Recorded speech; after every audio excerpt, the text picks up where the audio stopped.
देखिए, स्टूडियो में मौजूद है मेरे कुछ सहयोगी जो लगातार लोकसभा चुनाव के दौरान सक्रिय रहे और जानकारी जुटाते रहे, क्योंकि जानकारी आप तक पहुंचानी थी। स्टूडियो में मौजूद है मृगेंद्र पांडे, जिनसे हम जानेंगे कि छत्तीसगढ़ में क्या कुछ स्थिति है। छत्तीसगढ़ के ब्यूरो चीफ है, क्या स्थिति देखते हैं, कई लोकसभा चुनाव कवर कर चुके हैं, तो उनसे भी समझेंगे। साथ ही श्याम सिंह तोमर, मध्य प्रदेश के ब्यूरो चीफ, उनसे भी समझने की कोशिश रहेगी कि मध्य प्रदेश में इस बार कैसा समीकरण रहा, क्या कुछ स्ट्रैटेजी रही और क्या कुछ नतीजे देखने मिल सकते हैं। सूरज तिवारी मेरे सहयोगी लगातार ग्राउंड पर मौजूद रहे, अलग अलग लोकसभा क्षेत्र, अलग अलग जगह पहुंचे और कवर की पूरी न्यूज। उनसे भी समझेंगे कि उन्होंने क्या देखा।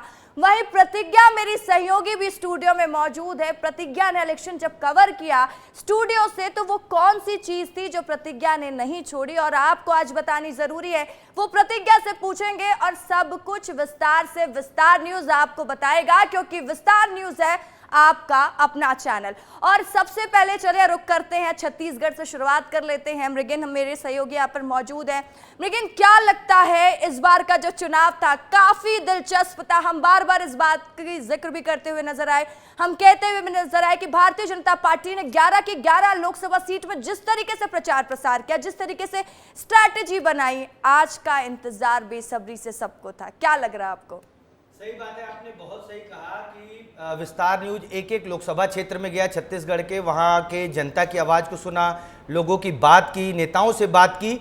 और जो पूरा चुनाव कैंपेन रहा, बीजेपी ने जिस तरीके से इस कैंपेन को लड़ा वो बहुत ही दिलचस्प था, क्योंकि एक एक सीट को 400 पार का जो नारा दिया गया था उसके लिए एक एक सीट महत्वपूर्ण है। छत्तीसगढ़ छोटा राज्य है, 11 सीट है, उसके बावजूद प्रधानमंत्री नरेंद्र मोदी हों, केंद्रीय मंत्री अमित शाह हों, राजनाथ सिंह, यूपी के मुख्यमंत्री योगी आदित्यनाथ हों, जेपी नड्डा हों राष्ट्रीय अध्यक्ष, सबकी लगातार सभाएं हुई। एक एक सीट पर जो कमजोर सीट मानी जा रही थी वहां बड़े बड़े नेताओं को भेजा गया। जातिगत समीकरण के हिसाब से उत्तर प्रदेश के जो सिने स्टार हैं, कलाकार हैं, जो भाजपा से जुड़े हैं, उनको लाया गया। तो कुल मिलाकर भाजपा ने एक बड़ी स्ट्रेटेजी के साथ चुनाव लड़ा। और उसी तरीके से कांग्रेस का जो कैंपेन आप देखेंगे, कांग्रेस के कैंपेन में राहुल गांधी और प्रियंका गांधी की सभाएं तो हुई, लेकिन उस पैमाने पर नहीं हुई जिस पैमाने पर होनी चाहिए, जिस पैमाने पर बीजेपी ने अपने बड़े नेताओं को उतारा।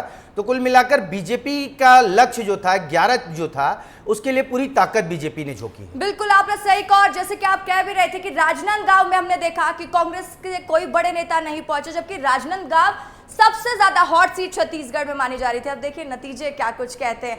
तो श्याम सिंह तोमर मध्य प्रदेश के ब्यूरो चीफ है, इनका रुख कर लेती हूँ, उनसे समझती हूँ आपको क्या लग रहा है। श्याम, क्या स्थिति देखे, क्या मायने आपने समझे इस लोकसभा चुनाव में? कई इंटरेस्टिंग फैक्टर मध्य प्रदेश में भी देखने को मिले।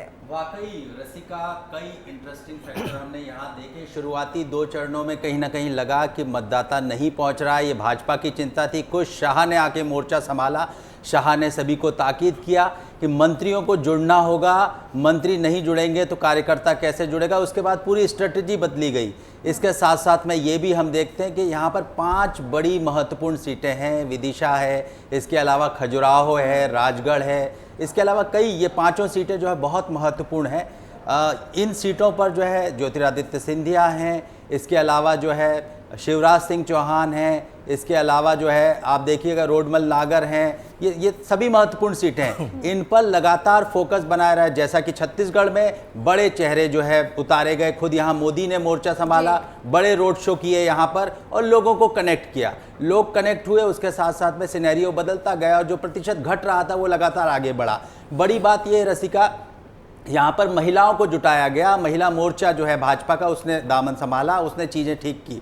इसके साथ साथ में कांग्रेस के बड़े चेहरे जरूर यहाँ दिखाई दिए, लेकिन जो निर्णायक सीटें थी जिन पर हम बात करते हैं कि ये यहाँ पर जो कंपटीशन तगड़ा था, जिसमें जो है राजगढ़ सीट थी, इसके अलावा मंडला थी, मुरैना थी, इसके अलावा एक सीट जो है बहुत महत्वपूर्ण कांग्रेस के लिए भोपाल भी थी। लेकिन यहाँ पर हमको दिखाई दिया कि कांग्रेस ने उस शिद्दत से जो है लड़ाई नहीं लड़ी जो लड़नी चाहिए थी। यही तस्वीर लगभग पूरे प्रदेश की हमको दिखाई देती है।